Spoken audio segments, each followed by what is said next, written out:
Cachamaniacs.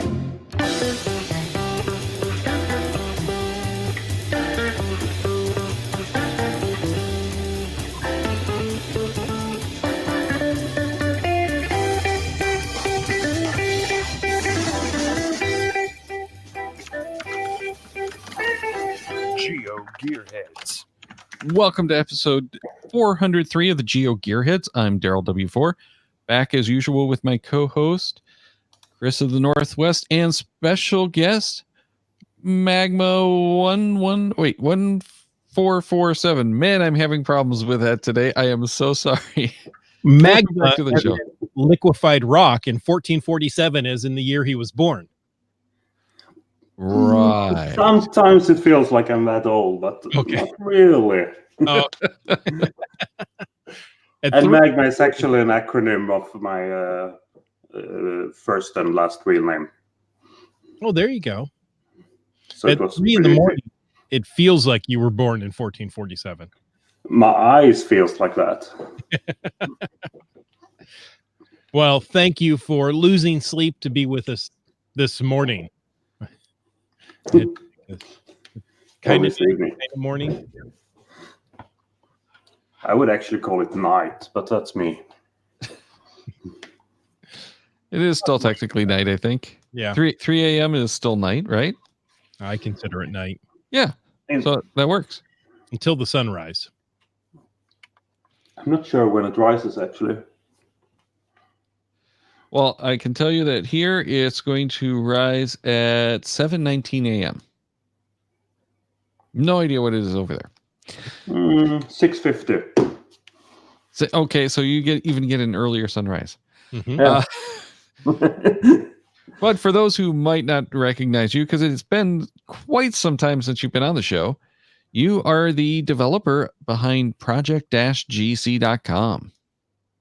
Yeah, that's true. I actually don't remember when I was on the show last time, but it's almost over a year ago, right? Yeah, we looked it up in, I think it was close to 18 months ago. And of course, when I looked it up, I didn't put it in the show notes, so I don't have it in front of me.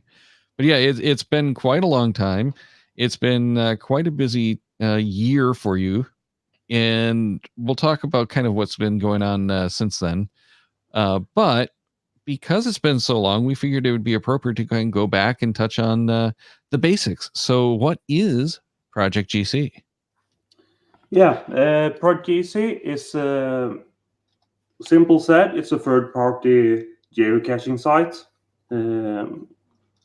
We are gathering statistics mostly, and that was the original plan. So we have global statistics and we have personal statistics. And then we have quite a lot of different geocaching tools as well. But talking about the global statistics, it's pretty much based on different top lists. And we have top lists of, I don't know, most top lists you can ever imagine. Who has found the most caches in a certain area? Who has found the most favorite points in that area? Or who has found the oldest caches, and so on and so on. You can pretty much generate any kind of top list you can imagine on the site. Then we have the personal statistics that we can compile for anyone. They are pretty much inspired by the Find StatGen macro from GSAC. And I think they include pretty much anything that's included as a default in that macro. For those who hasn't used GSAC, you can think about the statistics you have on geocaching.com for your own profile, but multiply that by a factor like times 50. Then you have what we can produce. We provide challenge checkers for geocaching.com, which is a pretty huge deal for us, but it gives us a lot of authenticity. As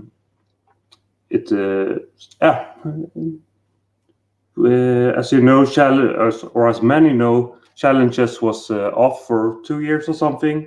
They put a moratorium on it because we had so many issues of different kinds.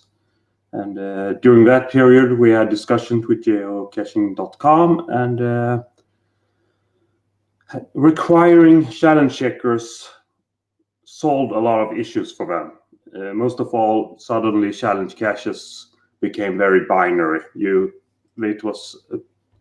If you had a computer, calculating if you complete it or not helps a lot. Getting rid of very vague IDs. Also, they got some form of filter on what you could do and couldn't do before the reviewer, so we're offloading the reviewers a bit. And you can use ProjectGC for planning, which is my favorite part of the site. I have been geocaching for almost 10 years now, since 2010. And when I started back then, I pretty much logged everything in my vicinity. And it was, well, I wouldn't say it was possible to do then, but at least you could have that ambition. Today, there are so many geocaches everywhere, and maybe I got a bit tired of logging everything as well. So I try to cherry pick what I want to log. And ProjectGC is an engine that can help me pick that. Either it's if it's based on some statistics I'm collecting for myself, I just want to filter out the geocaches with most favorite points and such. ProjectGC can help me a lot. Bound to that, we have a tool that's called Virtual GPS, which is a shopping cart, more or less, at ProjectGC, and that's really my personal favorite function. So anywhere you are at ProjectGC, you can take a geocache and put in that shopping cart, and when you're done, you can compile a GPX file and put in your GPS, or you can export it to bookmark list, which can be imported into other geocaching apps and so on. So you can have your weekend planning or trip planning, or just your short daily trip in where I've cherry picked your targets. That's the short explanation of what the site is. That's the quick overview. Yeah, it is. Yeah. Well, and there's a whole lot of that that's useful, and people usually pick, I gather, the challenge checkers as their entry point, since it is tied to geocaching.com. Is that correct?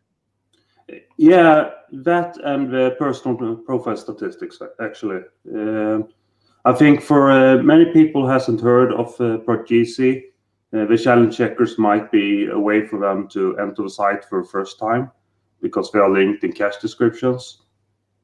But also, a lot of people want statistics about themselves and follow up. And our statistics are linked from many geocaching users at geocaching.com. And I think most geocachers that's been caching for a year or two has seen them. Well, that's also a very good entry point. Yeah, very popular. And I know that a lot of the people previously, before the moratorium, had been using those stats as proof for some of the challenges.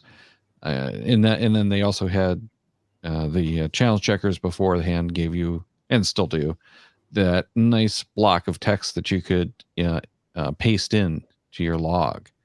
So all kinds of ways that people were using it beforehand who were into the challenges, and now it's even better because there's more challenge checkers.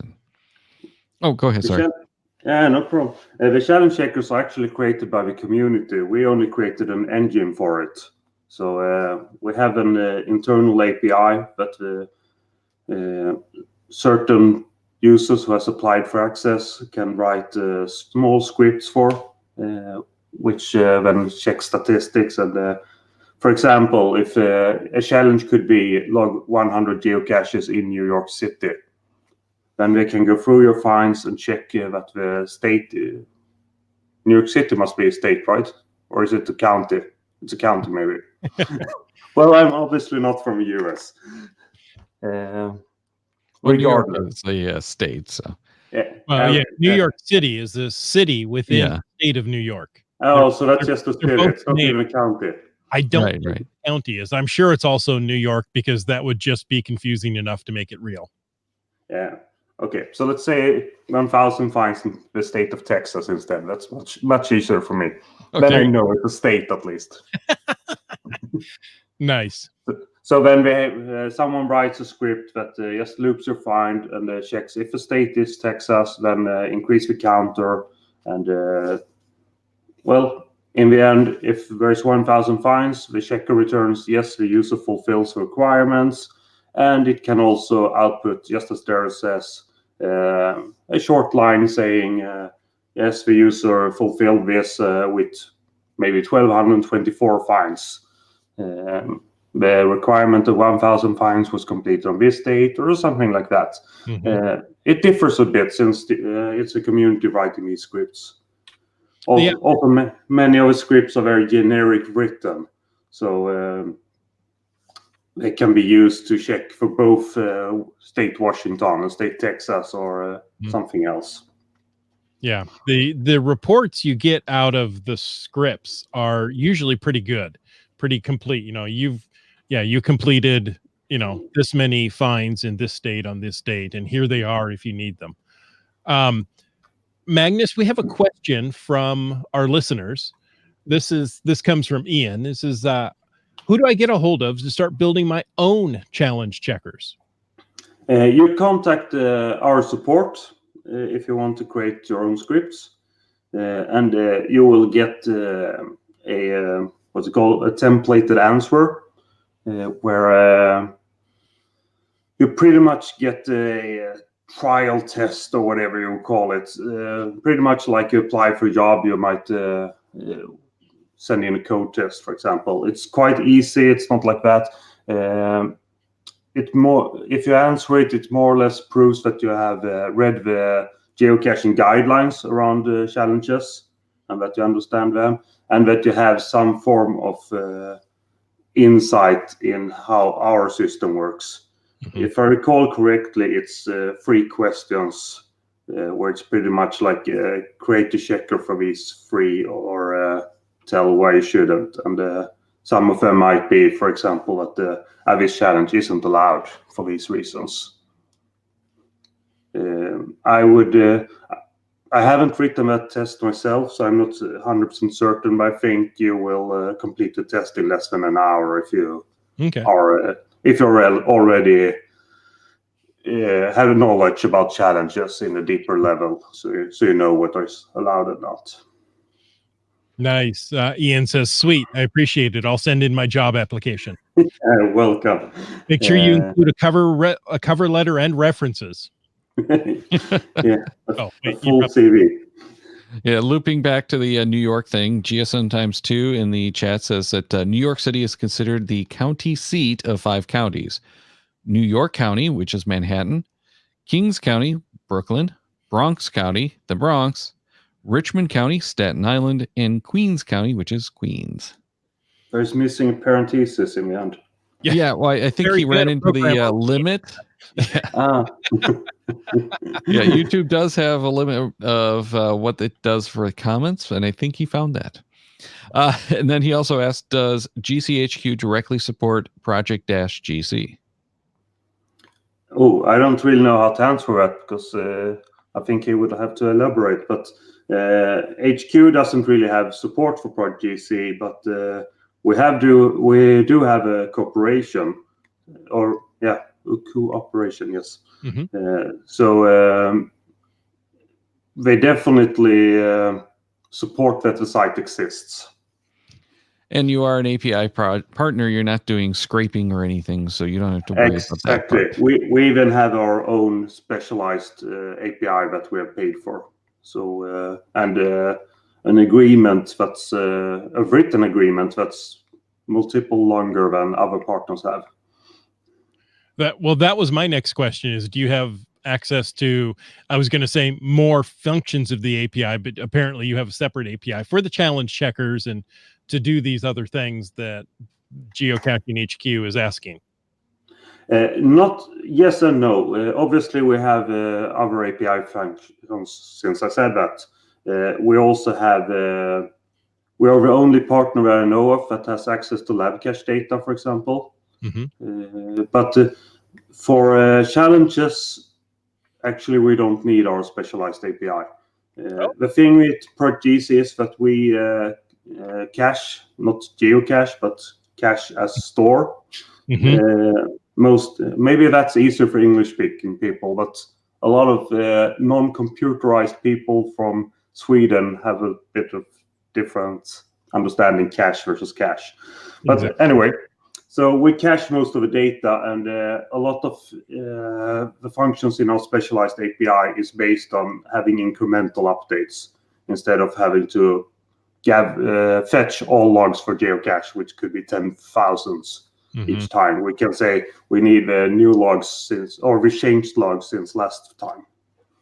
So in essence, you have a copy of geocaching.com's database. And we are a backup. No, not really. But for certain data, yes. For who has logged what, definitely. Nice. But of course, we don't have all their data. Sure. Right. And that kind of leads us into what you've done since you were last on the show, which, Chris, you actually looked that up earlier. It was episode 336 from June 8th of 2018. So quite a few months ago, but not quite the 18 months that I was thinking it was. But I know a lot of the time that you were off, or you have been off our show, that you were working on supporting new API changes. Exactly. So the API we were using was announced that geocaching.com would discontinue, and they had a new API coming. And well, with limited resources as we had or have, that was a pretty big thing for us and quite messy. So we postponed it into last minute, as many of our other developers did, and it became quite a huge work this spring. Actually, the problem was also that there were a few bugs in it, and since no one else ported their sites or their projects, like applications, into the new API, not all of these bugs were discovered until late either. So in the end, geocaching.com actually supported the old API for a month or two longer than planned. And that was a requirement from us and some others. And I think I probably worked 3 or 4 months almost only with porting the site into their new API. And it's not only that it's new functions, because it's different ways to store data. Some of the old data doesn't exist anymore, and there is new data. The keys are changing and so on. So yes, it was quite a lot of work. But I would like to give credits to geocaching.com actually, because I think the new API is much more well thought through. It feels more stable, to be honest, and better error handling. And yes, I actually like it. It was a lot of work, but in the end, I think it's an improvement. Nice. So I was going to ask, so you believe it to be an improvement over the old API, even though all the amount of work it created for you and the other API customers or partners? I definitely think it's an improvement, and it opens up new possibilities as well. One question I have is the Mystery at the Museum promotion we just went through. Did you have any access to that specialized data through your through the API? No, that was not included in the API. That's why you only could use their own geocaching app for it or their web. Maybe we could have if we asked for it, but on the other hand, it would require quite a lot of work for something that's very temporary. Maybe refactoring database and things like that. So I don't think it would be worth it, really. I agree. I was just curious if you had access. Yeah. So, what did you think of Mr. What was it called? Mystery at the Museum. Yeah. Did you like it? It's what it was called here in English. Yeah. I assume, slightly different in other languages, but I thought it was a lot of fun. I really enjoyed that. That I thought it was well thought out.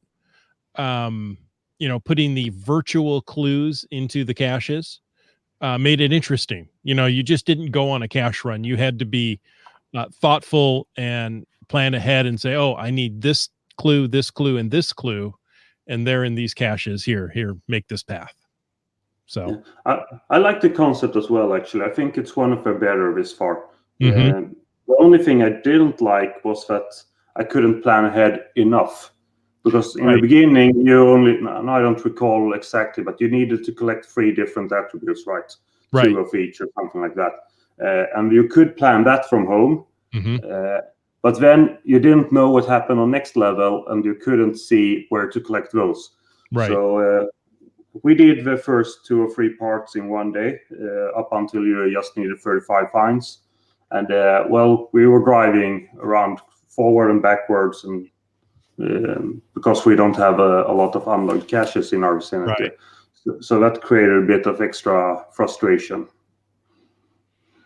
See, I'm really looking forward to what they might do with that engine next, because I find that whole virtual overlay pretty cool.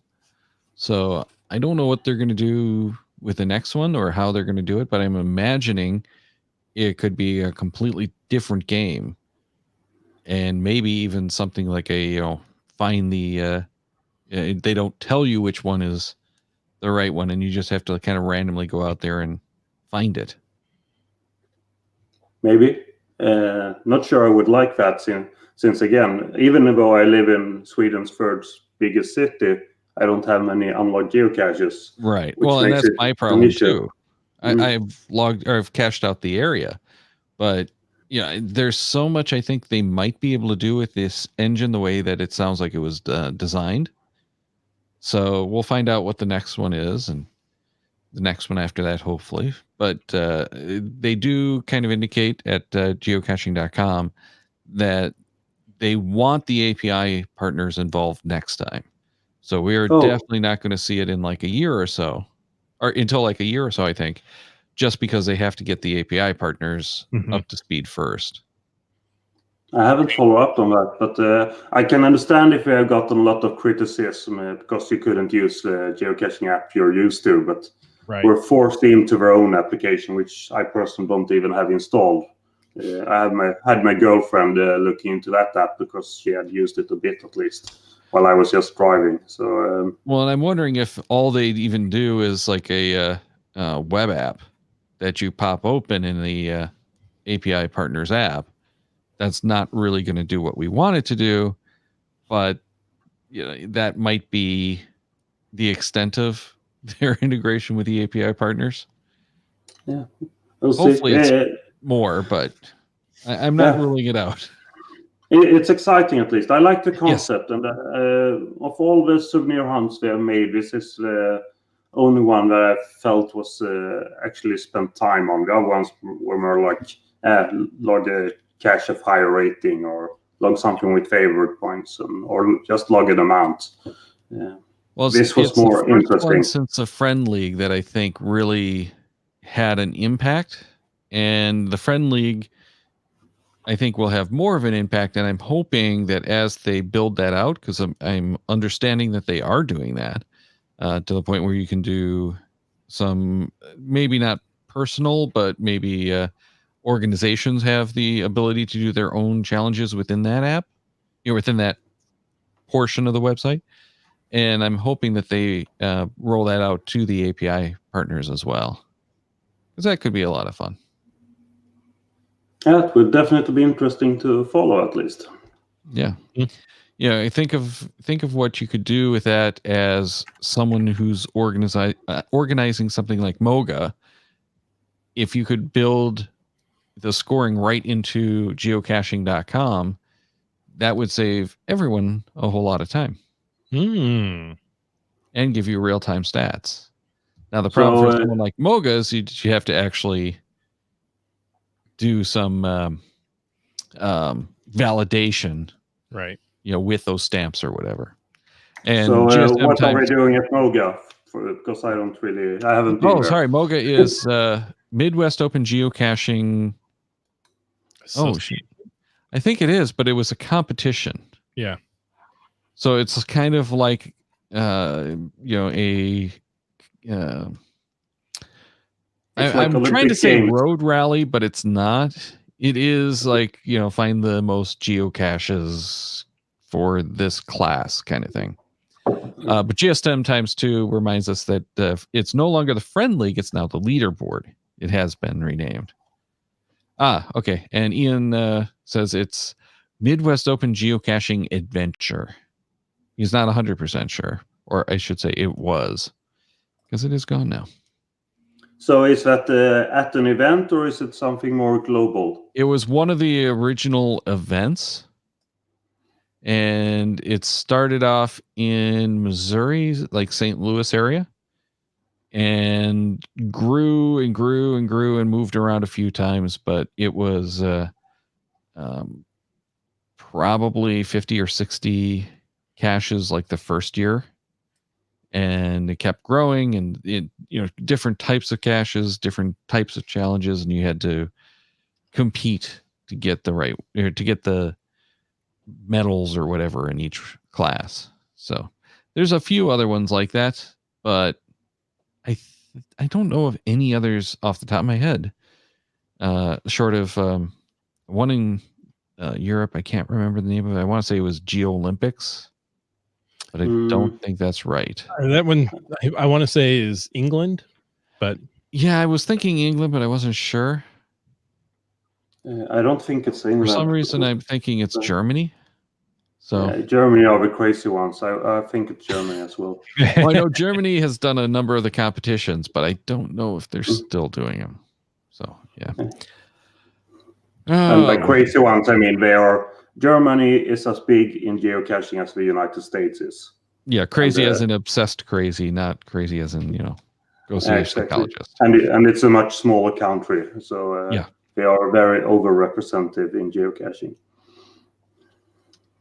Oh, and Ian says that it is still it still exists. It's just no longer a mega event. Oh, okay.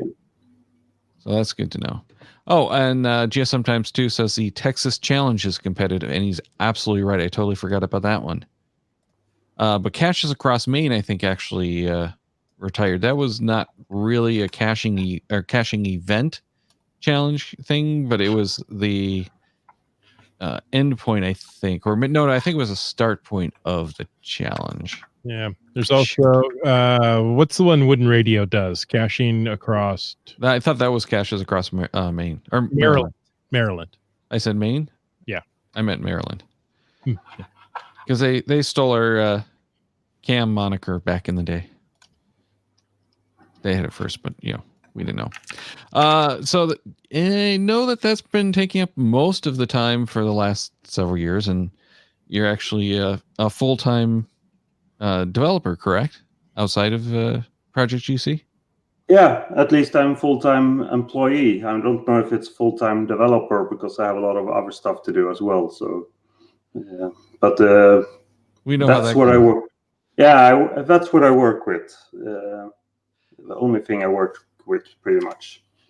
So it's not like you have a whole lot of time, probably, because you got to keep the bills paid and everything. But there hasn't really been too much going on with the site that I've seen come across in the newsletters, aside from the API. Is there anything, though, that I might have missed that's worth mentioning? From the top of my head, I don't recall much of the changes from last year, and I know we have been very sloppy with the news. There have been things we could have posted. We just haven't, and that's pretty bad of us. It's stupid, and it's we also know that the newsletters actually increases our user base, so it's a very sloppy and a bad decision. And I can't say from the top of my head what we have changed or improved during the year, besides the API, which is pretty much a background thing. But I know there has been changes because there are releases several times per week. But I know what we're planning to do, at least in the coming days. There's also been a small problem with summer. I've been working a lot less because I got a thrombus. Is it called that? Something elder people usually get. I'm not sure what that is. I had to look the word up but then Google Translate was wrong. When you have blood that gets stuck in your body. Blood clot? Yeah, maybe it's called that. Oh, okay. That sounds more similar to the Swedish word. The problem is that I got it in my eye. Ooh. Oh. So I'm almost blind on my right eye these days. And that has been quite cumbersome, and it has been annoying to look at screens for a longer time and so on. Because my eye is, well, your eye is normally pretty much round. Mm-hmm. But due to this, it has swollen up in the middle of my eyesight. So it's quite fucked up, besides that there's a lot of blood in it. But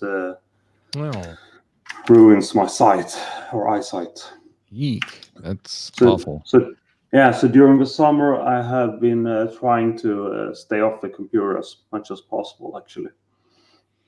Understandable. Well, yeah. GSM times 2 says it's thrombosis. Okay, thrombosis. That's the medical word. I don't know if that's probably Latin. Probably. Yeah. And I know I've heard that term before, so. I usually hear you refer to that in the leg as a deep vein thrombosis, DVT, or blood clot. The blood clots are very dangerous in your body. If they break loose, they can, clog in your heart or your lungs, and you will die in a very short period of time. I'm eating some pills now, so trying to get a bit lower blood pressure. And my blood pressure isn't that bad, so it's actually a bit weird that I got it, and super unlucky that I got it in my eye. Mm-hmm. But I looked it up, and we're like 9 million people in Sweden, or is it 10? Yeah, somewhere 9-10 million, and we have a bit over 4,000 people each year who gets it in their eye. Oh, wow. But most of them are probably very old, though. And I'm almost 40.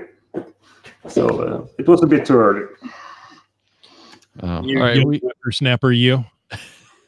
We have another question from Ian, though, in the chat that kind of leads into something else we wanted to talk to.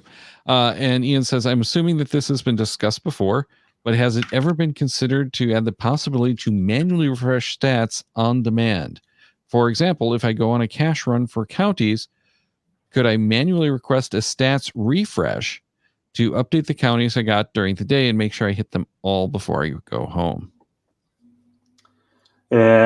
So when I read the first part of, it's coming more. Let's see. Okay, we're back to that. So when I read the first part of the question, I thought it was about profile stats, and that's actually something that I plan to fix. But I can also say that the profile statistics, which is the big personal statistics, it's generated once per week for our not paying members and once per day for our paying members. And for those, I have plans to make it possible to refresh it for the paying members at any given point. But with the follow-up part of the questions, I understand that it's about all the statistics at the Project GC, and I can explain a bit of how it works.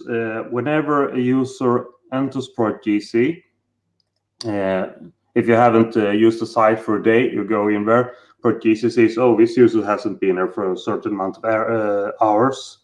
Then it will add a background job to refresh that user's files right away and some other data that's related.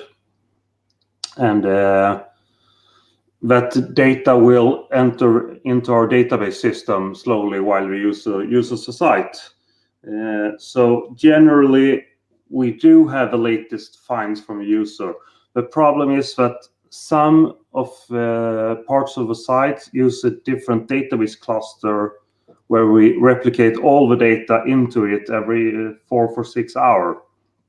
And for pages that uses that database system, I'm not sure we actually can make a it would be technically very hard to make it possible to refresh data like that.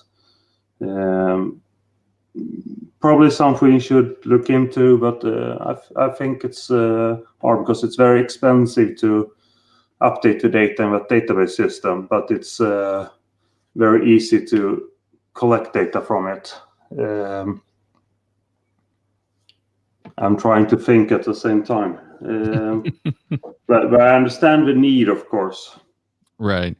Well, and one of the things that I immediately thought about was the challenge checkers as well, because as the premium member, you get those updated, I believe, daily. But as the non-paying members, the challenge, the qualifications of or qualification meet whatever the checking that you qualified for it only happens weekly if you're not a paid member, but it happens daily if you are a paid member. No, you're actually wrong. Because sorry. We collect data into our system just as fast for paying members as non-paying members. It can differ a bit if you're using the site or not, because if you're using the site, we will prioritize those users and put them ahead of the queue. But the data generally is just as up to date for all users at the same time. But generating the statistics for Profile Stats itself takes quite a lot of CPU, so we have decided to not regenerate it for our non-paying members. But that's not about the data behind it, because we have the data. Yeah, I was talking about the one that tells you preemptively, before you've even checked which caches you qualify for the area, because I thought that was only for the premium members on a regular basis. Then you're correct. Then we have to discuss that feature. So at ProjectGC, whenever you see a map of geocaches, you get some attributes on the cache icons. It could be there could be a pen on it because you have a personal cache note on it. It could be I think there's a checkbox if you have corrected coordinates, things like that. And in one of the corners, it's dedicated to the challenge checkers. So if you are a paying member at ProjectGC, this is only for those. We have a server running background checks for challenge checkers. So pretty much for all our paying members versus all challenges in the world, we are processing if you complete it or not. So already when you see a challenge cache on the map, you can see if you have fulfilled it or not. Yes, that I actually forgot the original question, but that is only for paying members. Yeah, and that's one of the features that I really like a lot, because I can go, oh, I'm going to this new area. What do I qualify for? Yeah, I like it as well. I think I'm a challenge cache collector. I think I've logged 1,400 of them or something. I'm top 10 in the world if I'm not totally incorrect. Wow. That's impressive. Yeah, I'm not 100% certain. At least I was aiming for it. I don't remember right now, but we'll probably look into it closer later on. All right. Well, we are getting a little late, and we don't want to keep you up too much longer, since you probably want to go to nap or take a nap before you go back to work. So is there anything else that you think we should probably talk about before we take off? Absolutely. I want to tell you or inform the users that we are looking into improving badge gen. Badge gen is actually created by another guy from the beginning. He has stopped working on the project, and we have it as a part of our profile stats. It's pretty much based on the concept that you're collecting badges by doing different things. For example, you need, if you have a certain amount of micros, you get a micro badge, and that badge can improve in different levels. You start with bronze or something, I don't recall the levels. So you work your way up to silver, gold, and so on, up until diamond, which is the last level. We are looking into improving badge gen a lot. We have quite a lot of IDs. We'll do quite a lot of changes. but I want to ensure users that we don't want to take away badges from anyone. We'll probably remove 1 or 2 badges and add new ones, and we might do some minor tweaks to what levels are required, but the aim will be to not downgrade anyone. This has been something we have worked on since January, I think, and in the beginning it was mostly discussing what we wanted to change, having a long document which we have edited forward and backward and stuff like that. And after that, this has actually been stuck on the fact that we have needed an artist to make new badges for us and remake those that we already have. So the last weeks, I've tried for a second time to find someone who can make new badges for us in vector format. And now I have a guy that will test, and I think I'll get a sample the coming week, and hopefully that is something we will like. Nice. I know a lot of people love those badges, and I'm not really a badge gen guy, but it was really intriguing, and I did play with it a lot back in the Foursquare days, and that's when I kind of decided I'm not really a badge guy. Oh, you're not? I love them. No, well, and that's where the souvenirs kind of were supposed to be going from geocaching.com, and they completely went off the rails with that. But I like the souvenirs as they have them better than like making badges, because we have badge gen for that. Yeah, I don't think geocaching.com should try to copy already existing topics too much. So Yeah. I think you're doing the right thing, doing something else. Also, I think souvenirs are great to satisfy more newcomers or less experienced geocachers, because they are easier. For those who has been geocaching for several years and are very much into it and pretty hardcore, it's nice to have these long-term goals where you have to maybe spend years even to get where you want. Yeah, I kind of look at the souvenirs as more like postcards, but the badges are more like the achievements. It's kind of like your medals. I like your thinking there. Personally, I like these long-term goals. If I didn't have them, I think I would have stopped geocaching, because I need something to look forward to. And while the geocaching is fun, you could get a bit tired of it if you do the same thing over and over again. Sure, yeah, it gives you something new to reach for. Yeah. So basically, regarding the badges, we will add a few badges. We'll probably add a badge for collecting challenges, for example, just to give a spoiler. What's one of the latest features, or one of the last features created for badgen, was that when you had the diamond, which is the top level, you could start looping that. So I think if we look at the badge for only having a lot of finds, I think it's 18,000 to get the diamond. And if you get 36,000, you get a small 2 for 2 loops up in the right corner. We will call these this corner icon, we will call these attributes, and we're considering adding other kinds of attributes to these icons. So we'll take the already existing badges and adding more funds to them, more ways to improve your already existing badges. That's and it won't only be for those who already have these will be based on diamonds, but not all of them will be very hard.